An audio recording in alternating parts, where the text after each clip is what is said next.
નમસ્કાર વિદ્યાર્થી મિત્રો, સપુષ્પી વનસ્પતિમાં લિંગી પ્રજનન તે ચેપ્ટરના આજના વિડીયોમાં આપણે બહુ અગત્યનો ટોપિક બેવડું ફલન ભણવાના છીએ. મિત્રો, ગયા લેક્ચરમાં આપણે પૂર્વ ફલન ઘટનાઓની બધી જ ક્રિયાઓ પૂર્ણ કરેલ હતી, જેમાં આપણે છેલ્લે કૃત્રિમ સંવર્ધન કરવાની પદ્ધતિ વિશે માહિતી મેળવેલ હતી. બરાબર, જેમાં આપણે ઇમેસ્ક્યુલેશન અને બેગિંગ આ બે પદ્ધતિનો અભ્યાસ કરેલ હતો.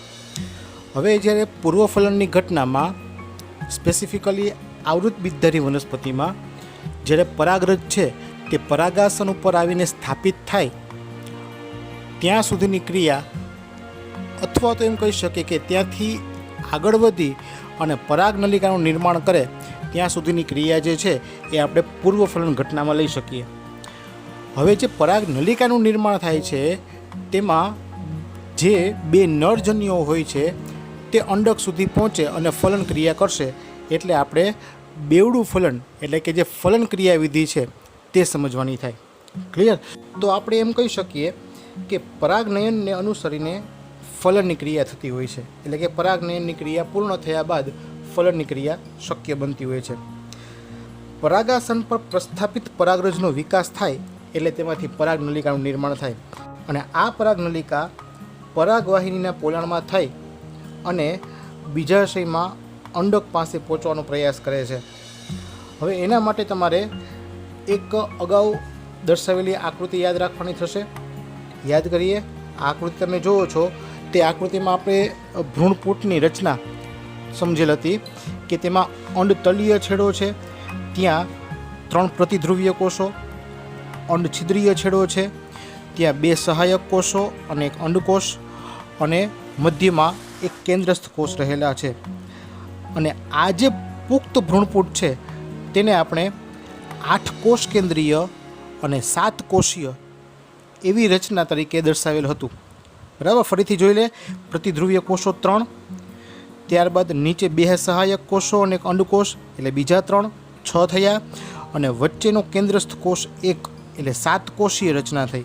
જ્યારે કોષ કેન્દ્રની ગણતરી કરીએ તો પ્રતિધ્રુવીય 3 કોષોમાં 1 કોષ કેન્દ્ર, 2 સહાયક કોષ ને અંડકોષના 3 1 કોષ કેન્દ્ર એટલે 6 કોષ કેન્દ્ર થયા.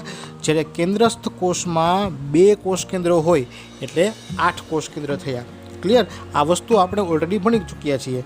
તો 8 કોષ કેન્દ્રીય અને 7 કોષીય આ ભ્રૂણપૂટની રચના છે ત્યાં સુધી પરાગનલિકા નરજન્યુઓને લઈને પહોંચશે.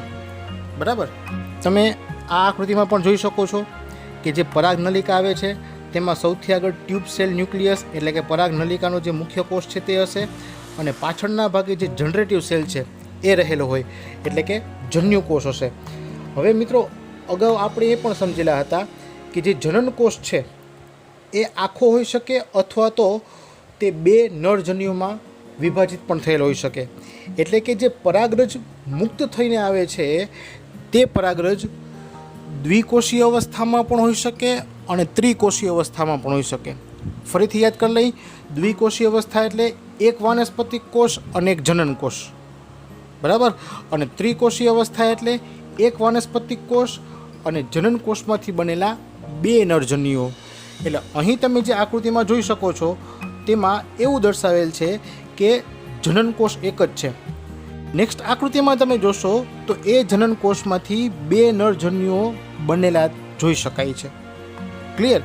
હવે જ્યારે તે બીજાશયની અંદર પહોંચે છે ત્યારે તે અંડછિદ્રીય છેડા પાસે આવે છે. ક્લિયર? સામેના ભાગે 3 પ્રતિધ્રુવીય કોષો છે, અહીં અંડછિદ્રીય છેડા પાસે 2 સહાયક કોષો અને એક અંડકોષ, અને વચ્ચે કેન્દ્રસ્થ કોષ તમે જોઈ શકો છો. બરાબર છે. ત્યારબાદ જે આ નલિકા છે તે અંદર પ્રવેશે છે અને તે પોતાના 2 નરજન્યુઓને સહાયક કોષના કોષરસમાં મુક્ત કરે છે. કારણ કે આપણે સમજેલા હતા કે સહાયક કોષ છે તે પરાગનલિકાને અંદર પ્રવેશવા માટેનું માર્ગદર્શન પૂરું પાડે છે. એટલે 2 નરજન્યુઓ છે તે સહાયક કોષના કોષરસમાં મુક્ત થાય છે. ક્લિયર? આ 2 પૈકી એક નરજન્યુ, મિત્રો ખાસ સમજજો, આ 2 પૈકી એક નરજન્યુ અંડકોષ તરફ વહન પામશે અને તેના કોષ કેન્દ્ર સાથે જોડાશે. એટલે કે સંયુગ્મન ક્રિયા પૂર્ણ થાય. સંયુગ્મન એટલે સિંગેમી. સિંગેમી એટલે જન્યુઓનું સંગમ થવું, જન્યુઓનું સાથે મળવું. ક્લિયર, એટલે કે ફલન ક્રિયા થશે અને તેને પરિણામે દ્વિકીય કોષ એટલે કે યુગ્મનજનું સર્જન થાય છે. ક્લિયર, એટલે આપણે એવું કહી શકીએ કે એક પ્રકારે ફલન ક્રિયા પૂર્ણ થઈ કે જેમાં નરજન્યુ અને માદાજન્યુ જેનું ફલન થશે અને યુગ્મનજનું નિર્માણ થશે. પરંતુ આપણે શબ્દ સમજવાનું છે બેવડું ફલન. તો તેના માટે આગળ વાત કરીએ તો જે બીજો નરજન્યુ છે તે ભ્રૂણપુટના મધ્યમાં આવેલા દ્વિતીય કોષ કેન્દ્ર તરફ આગળ વધશે. મિત્રો તમે જોઈ શકો છો કે મધ્યમાં રહેલો જે મોટો કેન્દ્રસ્થ કોષ છે તેની પાસે 2 કોષ કેન્દ્રો છે અને બીજો જે નરજન્યુ છે તે તેની પાસે પહોંચશે. મિત્રો આકૃતિમાં તમે જુઓ છો કે નરજન્યુ જે છે તેનું કોષ કેન્દ્ર આપણે રેડ બતાવેલું છે, બરાબર છે. તો એક નરજન્યુ અંડકોષ સાથે ફલન ક્રિયા પૂર્ણ કરશે, જે બીજો નરજન્યુ છે તે મધ્યમાં આવેલા દ્વિતીય કોષ કેન્દ્ર તરફ આગળ વધશે અને તેની સાથે જોડાઈ અને ત્રિકીય પ્રાથમિક ભ્રૂણપોષ કોષ કેન્દ્ર. મિત્રો સમજો, ત્રિકીય એટલે કે 3N. શા માટે 3N? તો કે મધ્યસ્થ કોષ પાસે 2 કોષ કેન્દ્ર છે એટલે 2N તો એ થયા અને એક નરજન્યુનો N સિંગલ N આવશે એટલે 3N થયા. તો ત્રિકીય પ્રાથમિક ભ્રૂણપોષ કોષ કેન્દ્ર એટલે કે PEN પ્રાઇમરી એન્ડોસ્પર્મ ન્યુક્લિયસનું નિર્માણ થાય. આમ 3 એકકીય કોષ કેન્દ્ર જોડાય છે માટે તેને ટ્રિપલ ફ્યુઝન અથવા તો ત્રિકીય જોડાણ પણ કહી શકીએ. ક્લિયર, જે તમે લાસ્ટ ડાયાગ્રામમાં જોઈ શકો છો કે જેમાં એક રેડ રંગનું ન્યુક્લિયસ અને 2 કેન્દ્રસ્થના બ્લુ રંગના ન્યુક્લિયસ જોડાશે અને ત્રિકીય ન્યુક્લિયસ બને છે, એટલે કે ત્યાં ત્રિકીય જોડાણ થયું. ક્લિયર, આમ એવું કહી શકીએ આપણે કે સંયુગ્મન એટલે નરજન્યુના અંડકોષ ભેગા થયા તે પહેલું જોડાણ અને ત્રિકીય જોડાણ એટલે કે બીજું જોડાણ. તો સંયુગ્મન અને ત્રિકીય જોડાણ 2 પ્રકારના જોડાણ ભ્રૂણપુટની અંદર થાય છે. તેથી આ ઘટનાને બેવડું ફલન કહેવાય. ક્લિયર, બેવડું ફલન એટલે ડબલ ફર્ટિલાઇઝેશન. અને ખાસ યાદ રાખજો, તે સપુષ્પી વનસ્પતિની જોડ ઘટના છે, સપુષ્પી વનસ્પતિમાં જ જોવા મળતી ઘટના છે. ક્લિયર, એને એ વસ્તુ ફટાફટ રિવિઝન સ્વરૂપે બીજી આકૃતિમાં પણ જોઈ લઈએ. બીજી આકૃતિમાં તમે જુઓ છો કે આખું સ્ત્રીકેસરનો ભાગ આપેલ છે, તેના ઉપર પરાગરજ સ્થાપિત થયેલી છે. પરાગરજમાંથી પરાગનલિકાનું નિર્માણ થશે. તેમાં 2 નરજન્યુઓ દર્શાવેલા છે, તમે જોઈ શકો છો. જેમાંથી ઝૂમ કરેલી આકૃતિમાં આપણે જોઈએ તો તેમાં રિલીઝ ઓફ સ્પર્મ સેલ્સ એટલે કે 2 નરજન્યુઓને મુક્ત કરે છે. તેમાંથી એક નરજન્યુ છે તે અંડકોષ સાથે ફલિત કરશે અને ઝાયગોટ 2N એટલે કે સંયુગ્મન ક્રિયા થઈ અને યુગ્મનજનું નિર્માણ થાય છે. અને બીજો જે નરજન્યુ છે તે મધ્યસ્થ કોષ કેન્દ્ર સાથે જોડાશે અને એન્ડોસ્પર્મ 3N એટલે કે ત્રિકીય પ્રાથમિક ભ્રૂણપોષ કોષનું નિર્માણ કરે છે. એટલે એમ કહી શકીએ કે જે આ વચ્ચે જે કોષ બન્યો છે ને એ પ્રાથમિક ભ્રૂણપોષ કોષ છે, એટલે કે પ્રાઇમરી એન્ડોસ્પર્મ સેલ. અને તેમાં ત્રિકીય કોષ કેન્દ્ર જે થયા એને કહીશું પ્રાઇમરી એન્ડોસ્પર્મ ન્યુક્લિયસ એટલે કે PEN. તો 2 શબ્દ યાદ રાખવાના, ફૂલ ફોર્મ પણ યાદ રાખવાના. PEC એટલે પ્રાઇમરી એન્ડોસ્પર્મ સેલ, પ્રાથમિક ભ્રૂણપોષ કોષ, અને PEN એટલે પ્રાથમિક ભ્રૂણપોષ કોષ કેન્દ્ર પ્રાઇમરી એન્ડોસ્પર્મ ન્યુક્લિયસ. બરાબર છે.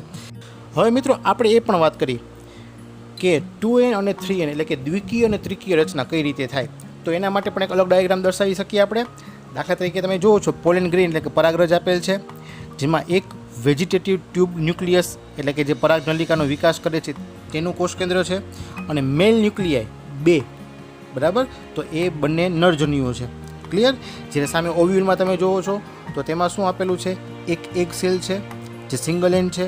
ત્યારબાદ સેકન્ડરી ન્યુક્લિયસ આપેલ છે. સેકન્ડરી ન્યુક્લિયસ એટલે શું કહીશું આપણે તેને, દ્વિકીય કોષ કેન્દ્ર એટલે કે 2N છે. અને સામે એન્ટીપોડલ જે પ્રતિધ્રુવીય કોષ આપેલ છે. તો તમે જોઈ શકો છો કે અહીં એક નરજન્યુ અને એક અંડકોષ બંને સાથે મળશે તો બંનેમાં સિંગલ એન્ડ છે. બંને જોડાય અને ઝાયગોટ એટલે કે યુગ્મનજનું નિર્માણ થશે, જે 2N થશે. જે આગળ વધી અને એમ્બ્રિયો એટલે કે ભ્રૂણનું નિર્માણ કરશે. ક્લિયર, અને બીજો જે નરજન્યુ છે તે સેકન્ડરી ન્યુક્લિયસ એટલે કે મધ્યમાં રહેલા દ્વિતીય કોષ કેન્દ્ર સાથે જોડાશે અને સાથે મળીને શું બનાવશે? એન્ડોસ્પર્મ એટલે કે ભ્રૂણ પોષ બનાવશે, જે કેવું હોય છે? ત્રિકીય છે, જેને પણ તમે આકૃતિમાં જોઈ શકો છો.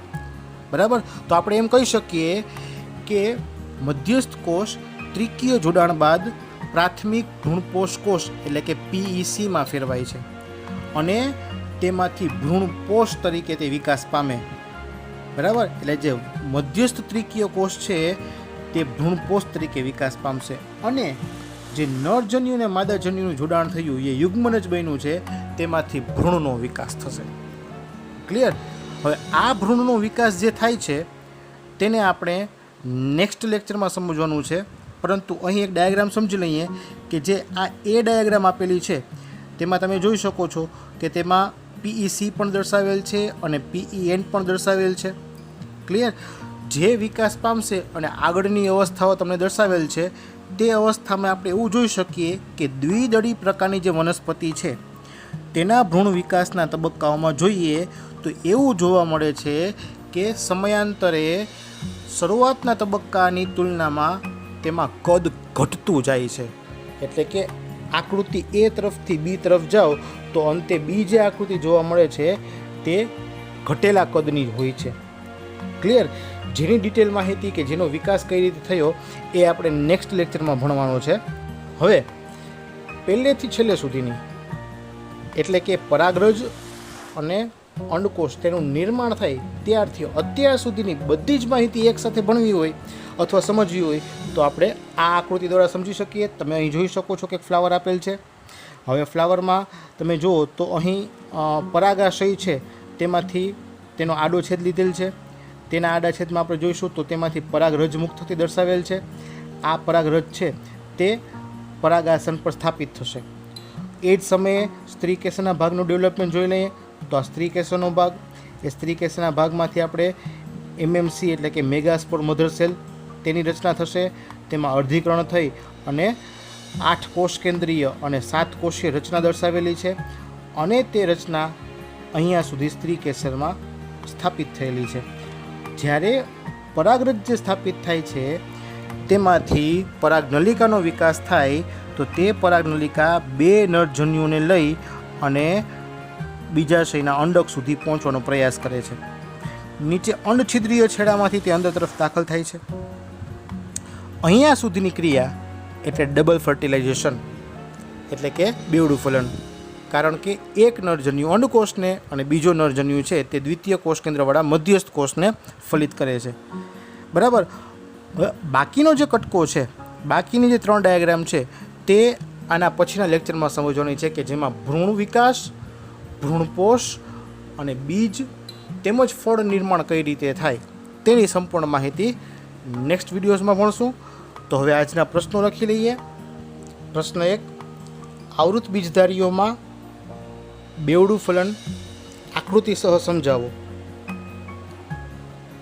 નેક્સ્ટ ક્વેશ્ચન, પૂર્ણ નામ આપો PEN અને PEC.